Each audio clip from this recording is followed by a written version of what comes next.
What's going on, guys? Welcome to another car feature. This one, you guys have seen Matt. Recently, the last couple of weeks, I've been helping Matt on actually this R34, along with a couple of other cars here. And we figured we'd do a car feature on Matt's R34. So a week or so ago, this got tuned and you guys saw Matt take this for a bit of a rip around the block.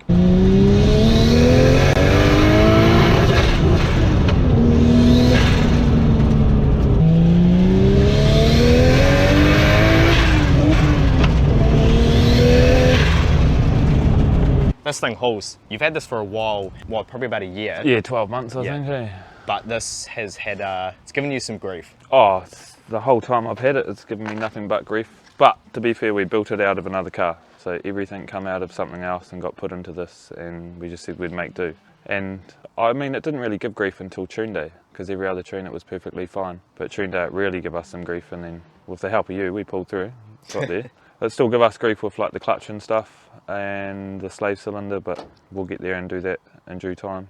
Currently it can just be a garage queen again. So this came basically from, initially started with a Safiro. You had a 25 and a Safiro, and you pulled the motor out of that. Yeah, so I ended up with an old D1 drift spec car and put a 25 DE in that, beat on it at Kaikoura a couple of times, beat on it at Ruapuna a couple of times, and then pulled it all out to put in this because I was gifted this body by the cousin. It turned up with a wide body in the back seat and shit, and some of the panels and a bent bonnet and stuff like that. So I was like, all right, got bored one day, whacked it all together. Didn't look too bad, so then pulled it all apart, moulded it all in again, all the wide body and stuff, and then it just kind of sat there and did nothing at that stage because I was like, it's a rolling body ready to go. Then we put a motor in it and went again, and then I wasn't happy with it, but we were ready for chrome last year actually with it, and got to chrome and it wouldn't start. Like it would wind over and just like hydrolock the motor sort of stuff. And this was right after it got tuned, yeah, supposedly as well. Yeah. So I just had a new tune and stuff.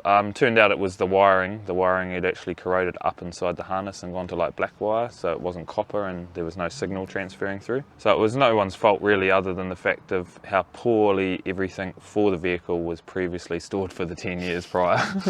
So it really needs a new loom, new ECU, new clutch, and another tune, and I'll get what I wanted out of it, which will be the flat 500 all day long. Sweet. So obviously this is a R34 Skyline. He's kept it RB. This has a RB25. It's a DE plus T, right? Yep, DE plus T, Series 2. Actually, we'll pop the bonnet.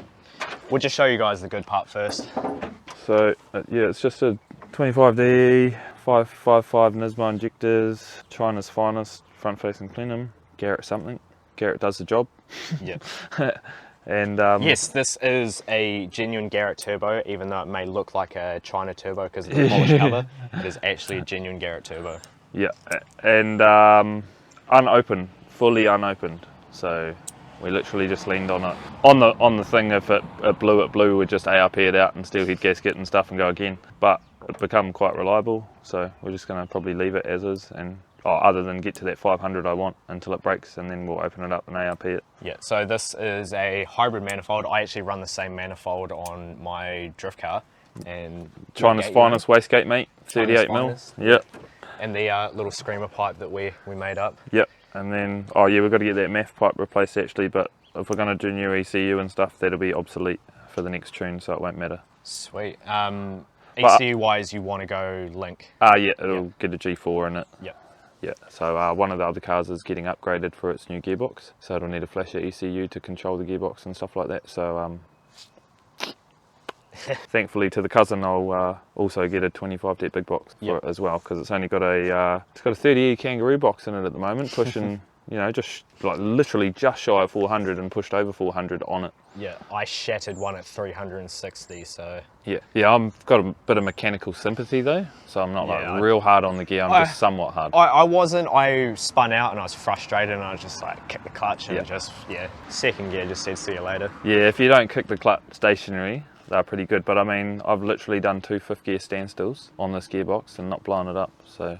I don't know, it doesn't even make any noises until the other day when we drove it, and that's probably because of the slave cylinder. So we just fixed a couple of things and then someone can use it. You can take it for a smash.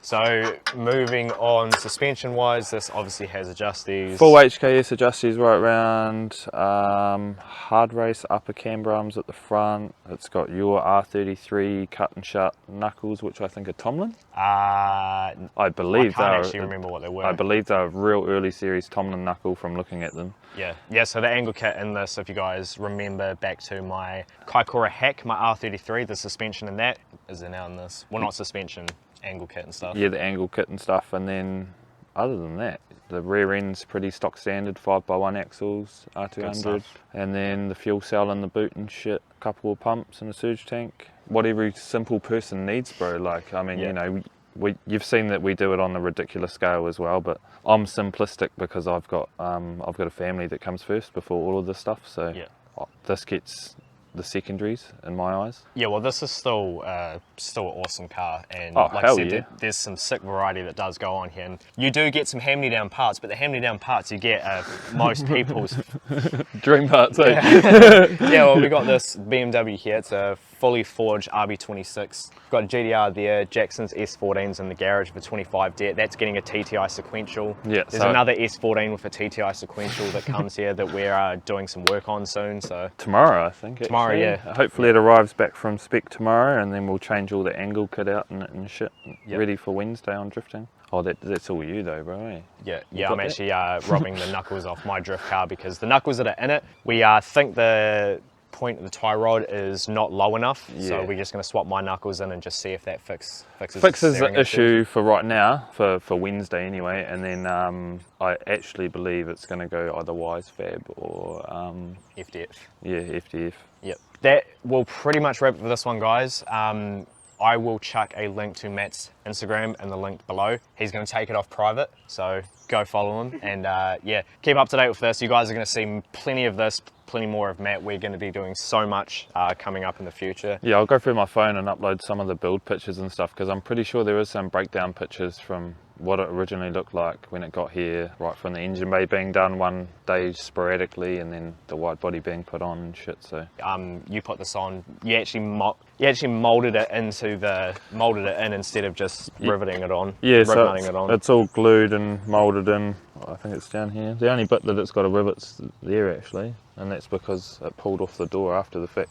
But it goes right through, and really it just needs the rear kit and the side skirts to match the. So I need the Z-Tune rear kit and the side skirts to match the Z-Tune front guards, and then I'll be perfectly happy with it. It'll scrape the ground everywhere it goes, and it'll be the perfect drift car. Also, Matt is planning to put a roll cage in this and paint it a different colour. Yeah, so it's definitely getting a respray. This was last year's colour. I'll let my son choose it, and love him, but it's not my colour choice. I wanted slightly different, but this is what he wanted. But I think we'll probably just fit in with the rest of the colours around the place now. And yeah, definitely going for a cage. It was originally going to be a drift taxi, but when we looked into that, Motorsports New Zealand wanted so the Fairman wanted about $7,000, and Motorsports New Zealand wanted $1,500 to design a cage for it, and then I was only allowed to use it for like maybe 4 or 5 events a year down here because the rules are different or some bullshit. I don't know. Taking the fun out of motorsports. Yeah. You should be able to chuck your mates and your kids in and just go hard, especially if it's all safe. But apparently when you build them that strong, they become stronger. So it's like sending a stock car out with a street car. And that aspect of, I accidentally crash into someone else, I've got twice the strength I've got. Interesting. That's going to wrap it for this one, guys. You know the deal. Like, comment, subscribe. We'll catch you guys in the next one. See you later, fellas.